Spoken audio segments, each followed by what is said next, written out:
Bienvenue dans cette série de vidéos Cool, cours ouvert online, série consacrée ici à donner quelques idées et exemples d'utilisation des médias, images, technologies de l'information et de la communication pour enseigner et apprendre dans des situations très concrètes.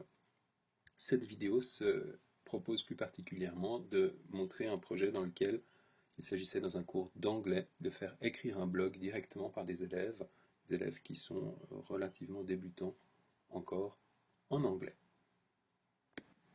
Le projet particulier que nous présentons ici s'adressait à des élèves du collège en première année dans le cadre du cours d'anglais.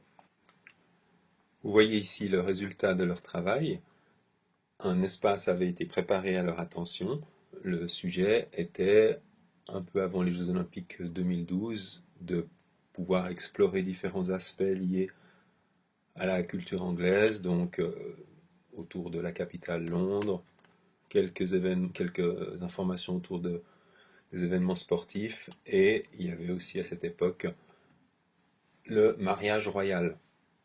Donc les élèves avaient comme mission de créer eux-mêmes des petites informations relatives à l'un de ces thèmes qu'ils pouvaient choisir librement. Par exemple, ici, on voit un élève, ou deux en l'occurrence, Enes et Alexandra, qui ont produit cette petite actualité, évidemment qui devait être produite en anglais, dans un anglais correct, avec la possibilité d'agrémenter la chose d'images, etc. Une fois qu'ils avaient produit leur actualité, ils pouvaient la voir arriver en première page du site. Ce qui est intéressant, c'est de regarder un tout petit peu comment fonctionnait le travail pédagogique. Donc, on est ici en tant que visiteur anonyme sur le site. Ça peut être un collègue, ça peut être un parent, ça peut être un autre élève. Donc, on a accès, on l'a vu tout à l'heure, aux différents contenus produits par les élèves. Voilà. Petite news de 2 élèves, encore une ici sur les Jeux Olympiques, etc. Comment le travail fonctionne-t-il du point de vue de l'élève? Eh bien, si je me connecte en tant qu'élève, on va dire que l'élève s'appelle Prince Charles, avec un mot de passe. Donc, bien entendu, ici on s'appuie sur l'annuaire, à savoir que tous les élèves de l'école sont répertoriés dans ces outils, non seulement en tant qu'individu, mais également en tant que faisant partie de groupes. Donc il est très facile de décider qui peut faire quoi, groupe par groupe, cours par cours. Si on travaille avec le cours de 1 anglais DF12 par exemple, eh bien, il est très facile d'attribuer des droits qui permettront à ces élèves-là et exclusivement à ceux-ci d'avoir certaines tâches à effectuer sans risque d'effaçage mutuel ou de problèmes techniques. Donc on voit maintenant que le prince Charles est connecté. Par rapport à cette première page, ça n'a rien changé du tout, mais en imaginant par exemple que le prince Charles était lui intéressé par produire des contenus dans la zone Visiter Londres et pas dans la zone sport et événements. Prince Charles n'est pas trop sportif, donc si je vais voir dans la zone sport et événements, on se rend compte que rien n'a changé. On a un certain nombre d'actualités qui sont publiées. Prince Charles peut les voir, mais rien de plus. Par contre, si je me rends toujours en tant que Prince Charles dans la zone Visiting London dans laquelle j'ai choisi de produire du contenu, alors on observe que dans cette zone, je n'ai pas cliqué, voilà, c'est mieux comme ça. Dans cette zone, alors maintenant, on m'a identifié comme étant un élève qui est intéressé à travailler, à produire du contenu dans cette rubrique. Donc je peux cliquer sur le lien qui m'est proposé. J'arrive maintenant dans la liste de tous les articles qui ont déjà été proposés par certains de mes collègues, élèves. Si je prends le premier par exemple, observez également que je peux éventuellement copier le travail qui a été fait, ça c'est un choix éditorial on va dire, mais bien sûr je ne peux pas détruire ou modifier le travail qu'un de mes collègues élèves a fait. Donc si je reviens ici, dans les contenus, là où m'envoyait le lien, je peux maintenant ajouter un élément. Je vais créer mon propre article. Alors, oups, aïe, voilà, je vais appuyer un peu vite sur le OK, donc je clique sur modifier et je peux taper ici un résumé et ici le corps du texte. Alors vous avez un éditeur qui permet de faire à peu près tout ce qu'on veut, avec la possibilité d'insérer ici des vidéos, d'insérer des images, des tableaux, des smileys, etc. En supposons par exemple que nous ayons quelque part sur notre ordinateur une image de nous-mêmes. Je télécharge cette image sur le site. Oh, elle est un peu grande, donc on va la mettre en 400 x 400. Je descends ici un peu, je clique sur insérer. J'insère mon image et mon article est finalement exclusivement composé d'une image. Je vais en dessous, je clique sur enregistrer.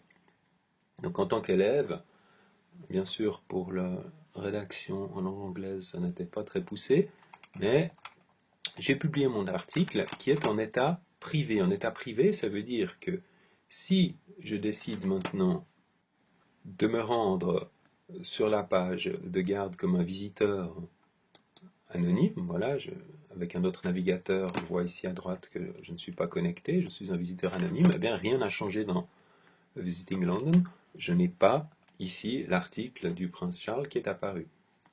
Pourquoi ceci? Si je me remets dans la peau de l'élève qui crée le contenu, parce que l'état est en privé. Il n'y a que lui qui peut le voir. Donc l'élève peut travailler comme ça pendant un certain temps, avec autour de son article, reprendre, le corriger. Vous avez la possibilité de voir ici l'historique de son travail.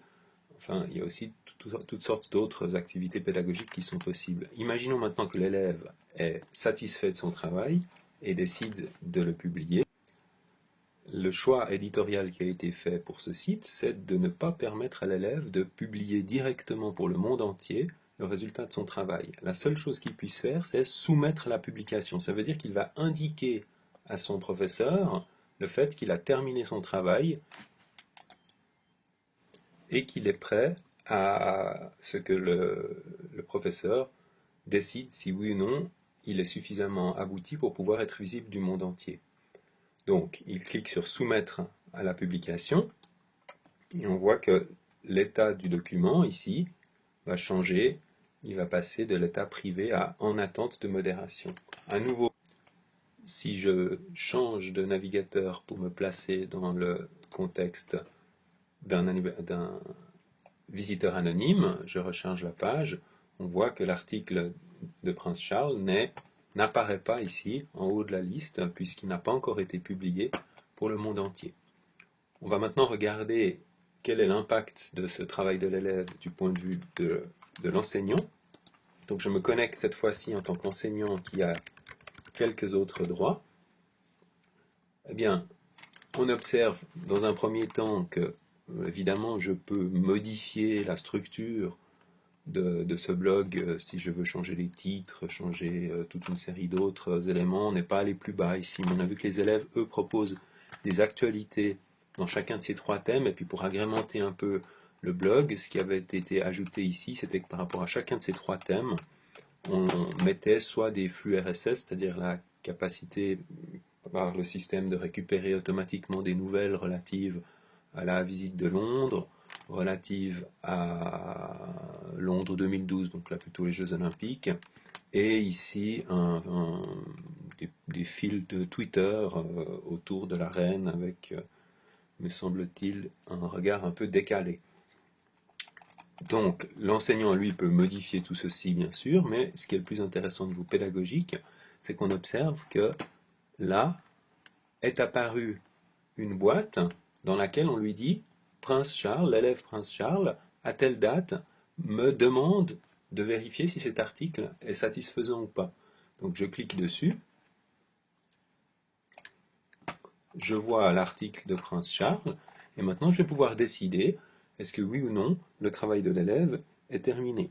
Si le travail n'est pas terminé, trop de fautes d'orthographe, contenu pas adapté, etc., je vais simplement ici choisir de renvoyer ou de retirer, c'est un peu équivalent en l'occurrence, l'article pour que l'élève le travaille à nouveau. Si j'estime que ce travail est satisfaisant, je vais le publier. À nouveau, seul moi comme enseignant, je peux faire cette étape de publication. L'élève ne peut pas le faire directement. C'est ce que nous avons choisi, le système peut être paramétré différemment. Maintenant, si je me replonge en première page, eh bien sûr, cet article apparaît comme le dernier article publié dans la série de Visiting London. Donc, je clique dessus et j'arrive sur l'article. On peut vérifier que pour un visiteur anonyme, cette fois, eh bien, l'article est bien également visible. Donc vous voyez que avec ce type d'outil, ce qui est intéressant, c'est d'avoir une discussion entre la personne qui est susceptible de créer la coquille, parce que bien sûr, ici, il y a un choix qui a été fait d'une image relative à Londres et au sujet, mais vous pouvez parfaitement paramétrer à l'avance cette boîte finalement qui va recevoir les articles des élèves à votre convenance, en discutant avec les personnes dans votre école qui sont responsables de ce type d'outils. C'est d'ailleurs souvent une phase très riche et très intéressante, cet échange préalable.